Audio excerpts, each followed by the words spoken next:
আমাদের আজকের আলোচনা একাদশ শ্রেণীর পাঠ্য বিশ্বের ভাষা ও ভাষা পরিবার।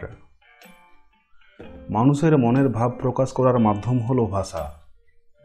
মানুষের ব্যবহৃত ভাষাই হলো ভাষাবিজ্ঞানের আলোচ্য বিষয়। পৃথিবীতে প্রায় 3000 ভাষা প্রচলিত রয়েছে। প্রাচীনকাল থেকেই অনেক পণ্ডিত এই সকল ভাষার মধ্যে সাদৃশ্য অনুসন্ধান করে এদের মধ্যে সম্পর্ক স্থাপনের চেষ্টা করে এসেছেন।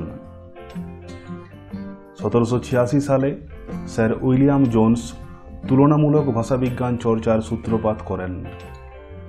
ভাষাগুলিকে নানা পদ্ধতিতে বর্গীকরণ করা হয়, যেমন রূপতত্ত্ব অনুযায়ী, গোত্র বা বংশ অনুযায়ী, মহাদেশ অনুযায়ী, দেশভিত্তিক, ধর্মীয় শ্রেণী বিভাগ এবং কালগত শ্রেণী বিভাগ।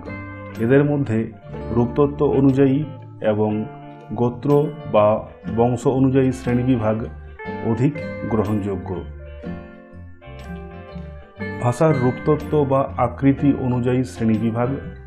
রূপতত্ত্ব অনুযায়ী ভাষা মূলত দুরকম: অসমবায়ী যেমন চীনা, সমবায়ী যেমন বাংলা, ইংরেজি, তুর্কি ইত্যাদি। অসমবায়ী বা অনন্যই ভাষা বলতে আমরা কি বুঝি? যেসব ভাষার শব্দের সঙ্গে উপসর্গ, প্রত্যয়, বিভক্তি থাকে না, বাক্যের মধ্যে শব্দের অবস্থান দেখে কর্তা, কর্ম, ক্রিয়া ইত্যাদি নিরূপণ করা হয়, তাদেরকে অসমবায়ী বা অনন্যই ভাষা বলে। যেমন চীনা ভাষাগোষ্ঠীর ভাষা ভারতীয় ভোট চীনা ভাষা। সমবায়ী ভাষার শ্রেণীবিভাগ।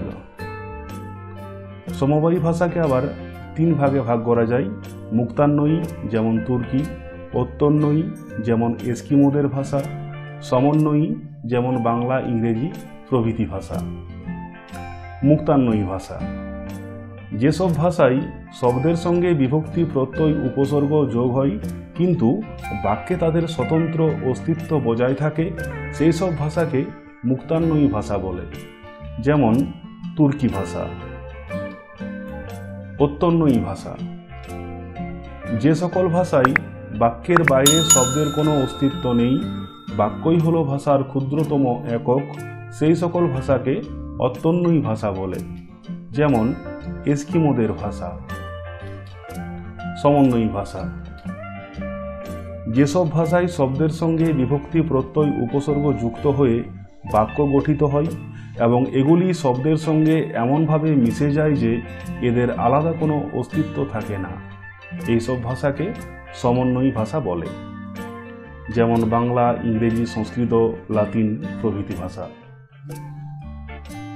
এরপর আসছি গোত্র বা বংশ অনুযায়ী ভাষার শ্রেণীবিভাগ। এই মানচিত্রে বিশ্বের বিভিন্ন ভাষা বংশকে তুলে ধরা হয়েছে। গোত্র বা বংশ অনুযায়ী ভাষার বর্গীকরণ। গোত্র বা বংশ অনুযায়ী সারা পৃথিবীতে মোট 25-26টি ভাষা পরিবার বা ভাষা বংশ রয়েছে।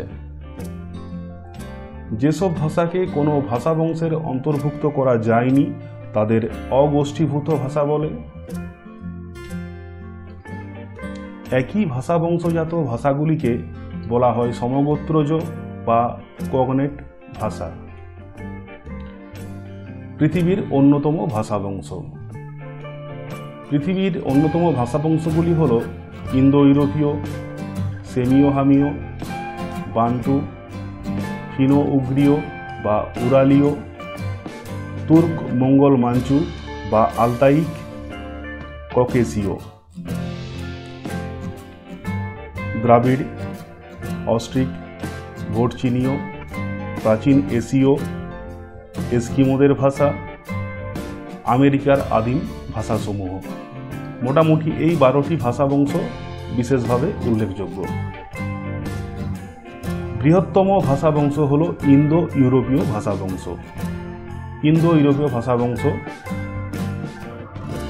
এই শাখার আরেকটি শাখা যা বর্তমানে লুপ্ত, তার নাম হচ্ছে হিট্টি বা হিট্টাইট।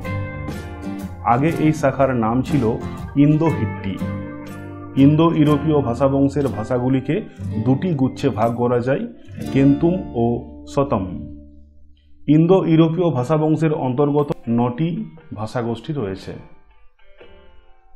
কেন্তুম পর্যায়ে রয়েছে গ্রিক, ইতালীয়, কেল্টিক, জার্মানিক এবং তোখারীয়। শতম গোষ্ঠীর মধ্যে রয়েছে ইন্দো ইউরোপীয়, আলবেনীয়, আর্মেনীয় এবং বাল্তোস্লাভিক। গ্রিক ভাষাগোষ্ঠী। গ্রিক ভাষার সবচেয়ে প্রাচীন নিদর্শনটি 1450 খ্রিস্টপূর্বাব্দের এটি ক্রিট দ্বীপে পাওয়া গিয়েছিল। গ্রিক ভাষায় লেখা হোমারের ইলিয়াড ও ওডিসি। ইতালীয় ভাষাগোষ্ঠী। এই ভাষাগোষ্ঠীর অন্যতম ভাষা হল লাতিন ভাষা, ফরাসি ভাষা, স্প্যানিশ ভাষা। এছাড়াও ইতালিয়ান ও পর্তুগিজ ভাষা ইতালীয় ভাষাগোষ্ঠীর অন্যতম ভাষা। তিউনিসীয় বা জার্মানিক ভাষাগোষ্ঠী। এর উত্তর জার্মানিক শাখা থেকে এসেছে। সুইডেনের ভাষা সুইডিশ। পশ্চিম জার্মানিক ভাষাগোষ্ঠী থেকে এসেছে ডাচ, ফ্লেমিশ, জার্মান এবং ইংরেজি। কেল্টিক ভাষাগোষ্ঠী। এই ভাষাবংশের প্রধান ভাষা হল আয়ারল্যান্ডের ভাষা আইরিশ। তোখারীয় ভাষাগোষ্ঠী। মধ্য এশিয়ায় প্রচলিত ছিল, বর্তমানে এটি লুপ্ত। এর কোনো আধুনিক ভাষারূপ নেই।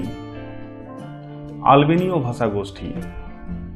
অ্যাড্রিয়াটিক সাগরের পূর্ব উপকূলে প্রচলিত আলবেনীয় ভাষা এই ভাষাগোষ্ঠীর অন্যতম ভাষা। আর্মেনীয় ভাষাগোষ্ঠী। এশিয়া মাইনর ও ককেসাস অঞ্চলে প্রচলিত। বাল্তোস্লাভিক ভাষাগোষ্ঠী। লিথুয়ানীয়, বুলগেরীয়, চেক, স্লোভাক, পোলিশ এবং রুশ ভাষা বাল্তোস্লাভিক ভাষাগোষ্ঠীর অন্যতম ভাষা। এরপর ইন্দো ইরানীয় ভাষাগোষ্ঠী। এর একটি শাখা ভারতীয় আর্য নামে ভারতে প্রবেশ করে আনুমানিক 1500 খ্রিস্টপূর্বাব্দে। অপর শাখাটি ইরানীয় আর্য নামে ইরানে প্রবেশ করে। ইরানীয় শাখা। এর দুটি প্রধান শাখা আবেস্তীয় ও পারসিক। আবেস্তীয় ভাষায় রচিত জেন্দ আবেস্তা ইরানীয় ভাষার প্রাচীন নমুনা। পারসিক ভাষা থেকে পরবর্তীকালে পল্লবী ভাষা এবং তা থেকে ফার্সি ভাষার জন্ম হয়েছিল। এই শাখার আধুনিক দুটি ভাষা হল পুস্তু এবং বেলুচি। সেমীয় হামীয় ভাষাবংশ। সেমীয় শাখার দুটি ভাষা হিব্রু ও আরবি। হিব্রু ভাষা ইসরায়েলের সরকারি ভাষা। হিব্রু ভাষায় রচিত বাইবেলের ওল্ড টেস্টামেন্ট।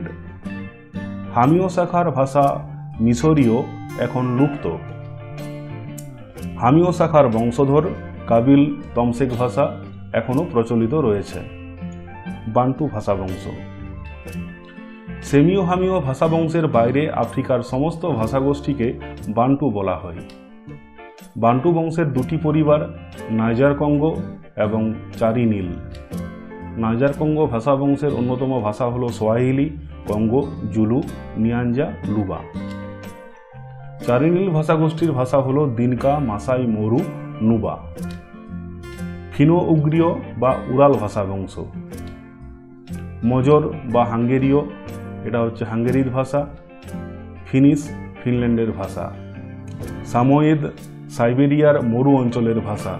এই তিনটি ভাষা হল ফিনো উগ্রীয় বা উরাল ভাষাবংশের অন্যতম ভাষা। এরপর ককেসাস ভাষাবংশ। রাশিয়ার ককেসাস অঞ্চলের ভাষাসমূহ এই বংশের অন্তর্গত। এর উল্লেখযোগ্য ভাষা হল জর্জীয় ভাষা। অন্যান্য কয়েকটি ভাষা। উত্তর আমেরিকার মায়া সভ্যতার ভাষা মায়া। আজতেক সভ্যতার ভাষা উটো, আজতেক বংশের। দক্ষিণ আমেরিকার ইনকা সভ্যতার মানুষ কিচুয়া ভাষায় কথা বলত। দক্ষিণ আমেরিকার আরেকটি ভাষা বংশ আরাওয়াক, অবর্গীভূত ভাষা। পৃথিবীতে এমন কিছু ভাষা আছে যাদের কোনো বংশের অন্তর্ভুক্ত করা সম্ভব হয়নি, তাদের অবর্গীভূত ভাষা বা আনক্লাসিফাইড ল্যাঙ্গুয়েজ বলে। যেমন জাপানি ভাষা, কোরীয় ভাষা, বাস্ক ভাষা, যা ফ্রান্স এবং স্পেনে প্রচলিত। ভারতের অবর্গীভূত ভাষা: আন্দামানে প্রচলিত আন্দামানি, উত্তর পশ্চিম সীমান্তে প্রচলিত বুরুসাস্কি বা খাজুনা, মায়ানমার সীমান্তে প্রচলিত করেন ও মন। এরপর আসছি মিশ্র ভাষা প্রসঙ্গে। দুই বা তার বেশি ভাষার মানুষ এক জায়গায় মিলিত হলে তাদের পরস্পরের ভাষার মিশ্রণ থেকে যে ভাষার জন্ম হয় তাকে মিশ্র ভাষা বলে। মিশ্র ভাষার দুটি রূপ, একটি হলো পিজিন আর একটি হলো ক্রেওল। পিজিন, ইংরেজি শব্দ বিজনেস এর চীনীয় উচ্চারণ হলো পিজিন, অর্থাৎ চীনারা বিজনেসকে পিজিন বলে, আর সেই থেকেই পিজিন ভাষার জন্ম। নানা কারণে একাধিক ভাষার মানুষ একটি অঞ্চলে মিলিত হলে তাদের ভাষাগুলির মিশ্রণের ফলে পিজিনের জন্ম হয়। পিজিন ভাষার বৈশিষ্ট্য: পিজিন কেবল যোগাযোগের ভাষা, কারো মাতৃভাষা নয়। দুটি বা তার বেশি ভাষার মিশ্রণে পিজিন তৈরি হলেও উন্নত ভাষার প্রাধান্য থাকে। পিজিনের কোনো ব্যাকরণ হয় না। শব্দভাণ্ডার অত্যন্ত সীমিত। পিজিন ভাষায় সাহিত্য রচনার সম্ভাবনা কম। কাছাকাছি আসা মানুষগুলি বিচ্ছিন্ন হয়ে গেলে পিজিনও লুপ্ত হয়ে যায়। ক্রেওল, পিজিন যখন কোনো জনগোষ্ঠীর মাতৃভাষায় পরিণত হয় তাকে ক্রেওল বলে, যেমন মরিশাস ক্রেওল। ক্রেওলাইজেশন, পিজিন থেকে ক্রেওল হওয়ার প্রক্রিয়াকে বলা হয় ক্রেওলাইজেশন। এই প্রক্রিয়ায় শব্দভাণ্ডার সমৃদ্ধ হয়, নির্দিষ্ট ব্যাকরণ গড়ে ওঠে। কয়েকটি মিশ্র ভাষা: বিচ লা মার, ইংরেজি ভাষার সঙ্গে স্পেনীয় ও পর্তুগিজ ভাষার মিশ্রণ, পশ্চিম প্রশান্ত মহাসাগরীয় অঞ্চলে প্রচলিত। পিজিন ইংলিশ, ইংরেজির সঙ্গে চীনা ভাষার মিশ্রণ, চীনের উপকূল বন্দরে ও জাপানে প্রচলিত। মরিশাস ক্রেওল, ফরাসি ও মাদাগাস্কারি ভাষা মরিশাসে প্রচলিত ছিল। চিনুক, কয়েকটি আদিম আমেরিকার ভাষার সঙ্গে ইংরেজি ও ফরাসি ভাষার মিশ্রণে চিনুক তৈরি হয়েছিল, উত্তর আমেরিকার ওরেগন অঞ্চলে প্রচলিত ছিল। এরপর আসছি কৃত্রিম ভাষা প্রসঙ্গে। মানুষে মানুষে যেমন বৈচিত্র্য তেমনই বিচিত্র মানুষের ভাষা। সারা পৃথিবীতে এত রকমের ভাষা চালু রয়েছে যে একজন মানুষের পক্ষে সব ভাষা শিখে রাখা অসম্ভব, অথচ নানা কারণে অন্য ভাষার মানুষের সঙ্গে যোগাযোগ রাখতে হয়। তাই এমন একটি ভাষার প্রয়োজন যা পৃথিবীর সকলে বুঝবে। এই চিন্তা থেকেই কৃত্রিম ভাষার জন্ম। রেনে দেকার্ত, ফ্রান্সিস বেকন প্রমুখ দার্শনিক বিভিন্ন সময়ে কৃত্রিম ভাষার কথা বলেছেন। 19 শতকে জোহান মার্টিন স্লেয়ার ভোলাপুক নামে একটি কৃত্রিম ভাষা তৈরি করেন। স্লেয়ার চেয়েছিলেন এমন একটি বর্ণমালা তৈরি করতে যা পৃথিবীর সকলে বুঝবে, এসপারেন্তো। 1887 সালে পোল্যান্ডের একজন চক্ষু চিকিৎসক এল জামেনহফ এসপারেন্তো নামে একটি কৃত্রিম ভাষা তৈরি করেন। জামেনহফ ডক্টর এসপারেন্তো এই ছদ্মনামে প্রস্তাব রচনা করেন। রুশ ভাষায় এসপারেন্তো মানে আশাবাদী। যাই হোক, সেই থেকে এই ভাষার নাম হয়েছে এসপারেন্তো। বর্তমানে 20 লক্ষ মানুষ এই ভাষায় কথা বলে। এটি 1000 মানুষের মাতৃভাষা।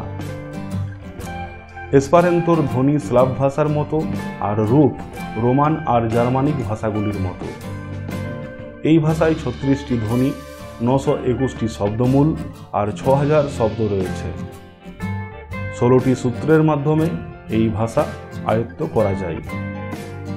অন্যান্য কৃত্রিম ভাষা: এসপারেন্তোর পরেও অনেকগুলি কৃত্রিম ভাষার জন্ম হয়েছে, যেমন ইডো, অক্সিডেন্টাল, ইন্টারগ্লোসা বা গ্লোসা, নোভিয়াল, উপরের 3টি ভাষার মিশ্রণ।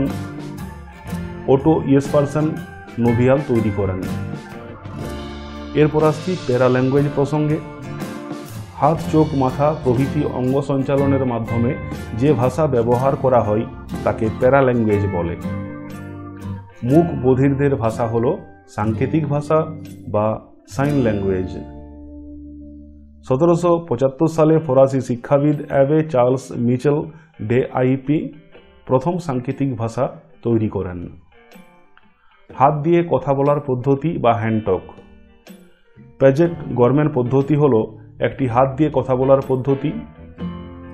এই পদ্ধতিতে প্রায় 3000 সংকেত রয়েছে, কিন্তু এই পদ্ধতিতে সব শব্দ বোঝানো যায় না, তাই বর্তমানে আঙুল দিয়ে বানান করে শব্দ বোঝানোর পদ্ধতি জনপ্রিয় হয়েছে। ড্যাকটিলোলজি বা আঙুল দিয়ে কথা বলার পদ্ধতি। আঙুল দিয়ে বানান করে শব্দ বোঝানোর দুটি পদ্ধতি রয়েছে, একটি হলো ব্রিটিশ পদ্ধতি আর একটি হলো আমেরিকান পদ্ধতি। রচেস্টার পদ্ধতি। সাধারণত ফিঙ্গার স্পেলিং বা আঙুল দিয়ে কথা বলার পদ্ধতিতে নিরক্ষর বা শিশুদের কোনো জিনিস বোঝানো সম্ভব নয়।